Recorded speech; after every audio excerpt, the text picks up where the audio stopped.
বন্ধুরা, আমি এখন আছি নীলের শহর নীলফামারীতে। যে ব্রিটিশদের অত্যাচারে এক সময় কিন্তু এই নীলফামারী ভীষণ রকমভাবে উত্তপ্ত ছিল। তখন কিন্তু দেবী চৌধুরানী সহ অনেকের জন্য প্রজা বিদ্রোহ হয়েছিল এই নীলফামারীর সেই জায়গায়। আমি এখন নীলফামারীর ভবানীগঞ্জে আছি।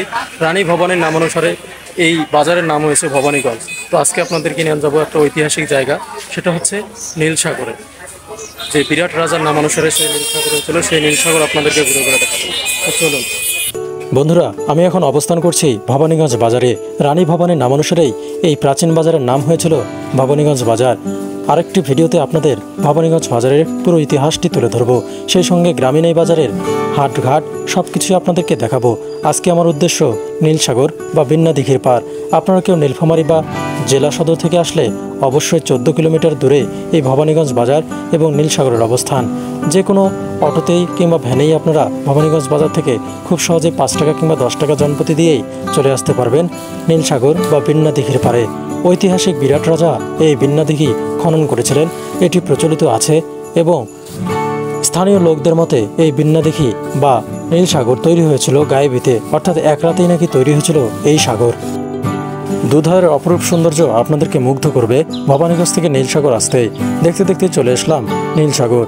এখন আপনাদেরকে দেখাবো নীলসাগরের ভেতর দৃশ্য এবং জানিয়ে দেব এর পূর্ণাঙ্গ ইতিহাস।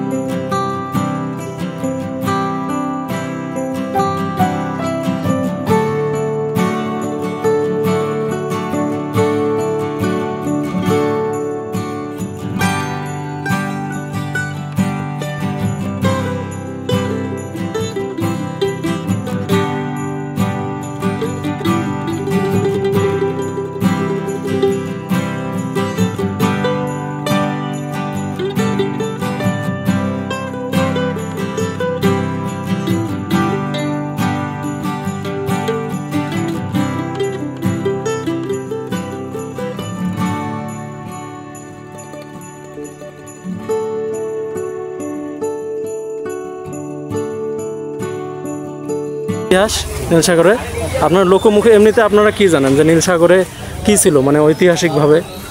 ঐতিহাসিকভাবে আগে শুনছি আমরা, ওই মানুষ যখন কোনো অনুষ্ঠান করতো, হ্যাঁ, তখন এখানে আসিয়া মানে মানত করতো, মানত করতো, পূজা বাড়ি তখন মনে করো অনেক কিছু দিত, এইটা শুনছি আর কি। তো অনেকেই বলে ওইটা পরে অনেকদিন পর্যন্ত চলছে, ধরেন আমাদের দাদার পর্যন্ত চলছে, বাপের আমারও চলছে। আচ্ছা আচ্ছা, আমরা বলে দেখি বাপের করছে, আমরাও দেখছি। তারপরে তো ওই যে মানুষ চুরি করে যাচ্ছে, তো তখন থেকে তো এখানকার খুব ভালো জায়গা, পাখির বাসস্থান একটা। এখন ওই জায়গার মধ্যে বহু বিদেশ থেকে ডুবান কুরাশি ঢুকিছে, কিন্তু 3 কোণ ঢুকিছে, কিন্তু 1 কোণও যাইতে পারেনি। আর প্রত্যেক বছরে বছরে একটা করে মানুষ খায় এসে ওই নীলসাগরে। আচ্ছা, যে খাও হাড়াহাড়ি করুক, একজন বাঁচি দেই না। হাড়াহাড়ি করলে এবার সাঁতার দিয়ে পার হয়ে যাবে, সেটা পারিবে না।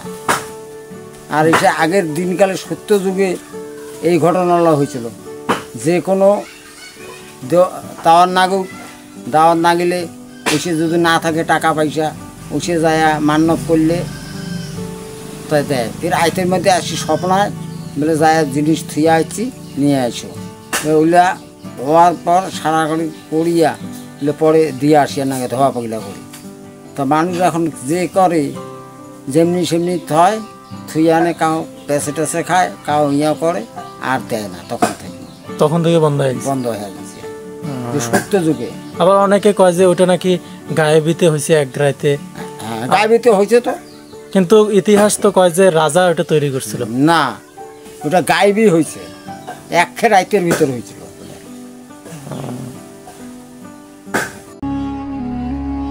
সাগরের সঙ্গে মিলিয়ে নাম রাখা হয়েছিল নীল সাগর। এর গভীরতা নিয়েও আছে অনেক গল্প। আজও নাকি কেউ এ দিঘির গভীরতা মাপতেই পারেনি। নীল সাগরের চারপাশ বৃক্ষরাজি ও তরুলতায় ঘেরা, সুউচ্চ পারবেষ্টিত বেদবন আর গুল্মলতা। শীতে অতিথি পাখির কলতানিতে মুখরিত থাকে নীল সাগরের পার। দিঘির আয়তন প্রায় 54 একর। জনশ্রুতি আছে 200 বছর আগে এক রাজা স্থানীয় গৃহপালিত পশু পাখিদের পানি পানের কথা ভেবেই দিঘিটি খনন করেছিলেন। আর সনাতন ধর্মাবলম্বীদের মতে মহাভারতে বর্ণিত বিরাট রাজা কুরুক্ষেত্রের যুদ্ধে মারা গেলে তার শেষকৃত্য হয় এই দিঘির পাড়েই। অনেকের ধারণা রাজার একমাত্র কন্যা বিন্যাবতীর গোসলের জন্যই এটি খনন করা হয়। এজন্যই বিন্যা দিঘির নাম পেয়েছিল এটি। 1980 সালে তৎকালীন জেলা প্রশাসক এ দিঘির সংস্কার কাজ উদ্বোধন করেন। তখন তিনি এর আনুষ্ঠানিক নাম দেন নীলসাগর। বিনোদন কেন্দ্রটি জেলা শহর থেকে 17 কিলোমিটার উত্তর পশ্চিমে নীলফামারী দেবীগঞ্জ পঞ্চগড় সড়কের পাশেই। লাল মাটির ইট আর চুন সুরকির কারুকার্যে অপরূপ সিঁড়িগুলোই জানিয়ে দিচ্ছে এর ইতিহাস কতটা প্রাচীন, কতটা পুরনো। মাটির নিচে লুকিয়ে আছে অসংখ্য ইতিহাস এই নীলসাগরের, যা আমরা এ পর্যন্ত কেউই জানি না।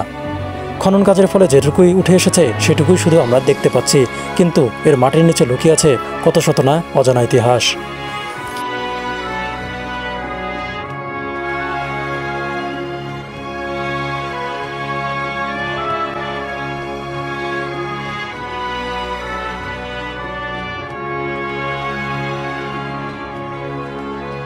খনন কাজ করে যতটুকু পাওয়া গেছে ততটুকু। এই যে গাছের নিচে এগুলোতে কিন্তু হচ্ছে পুরোনো আমলের কিন্তু ইট চুন সুরকির কাজ আছে, বুঝছেন।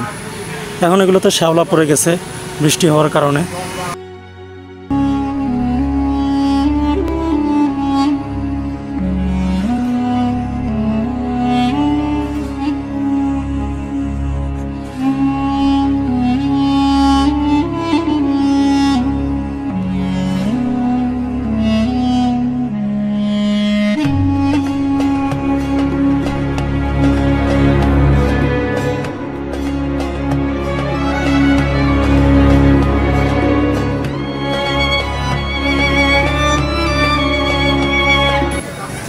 আপনাদেরকে একটা জিনিস দেখাই, এই দেখুন এইটুক জায়গা ভেঙে গেছে কিন্তু নিচেও কিন্তু ইট সুরকি এগুলোর কাজ। এই দেখুন সেই সময়কার ইট, লাল ইট, সেই সঙ্গে চুন সুরকি দিয়ে যে তৈরি করা হয়েছিল।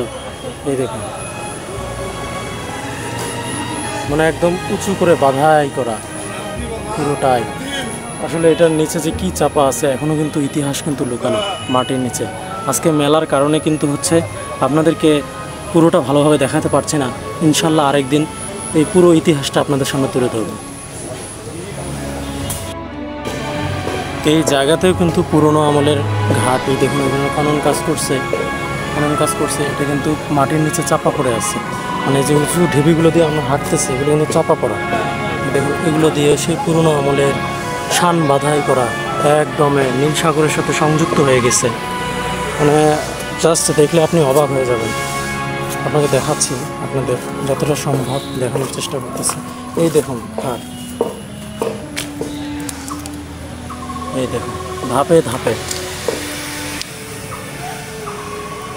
এগুলোতে কিন্তু ঘাস জমা হয়ে গেছে, শ্যাওলা পড়ছে। এই কারণে আপনাদেরকে দেখাইতে পারতেছি না কতটা উঁচু, অথচ এখানে শান বাঁধাই করা কত দূর চলে গেছে। এই দেখুন সেই সময় লাল ইট চুন সুরকির কাজ।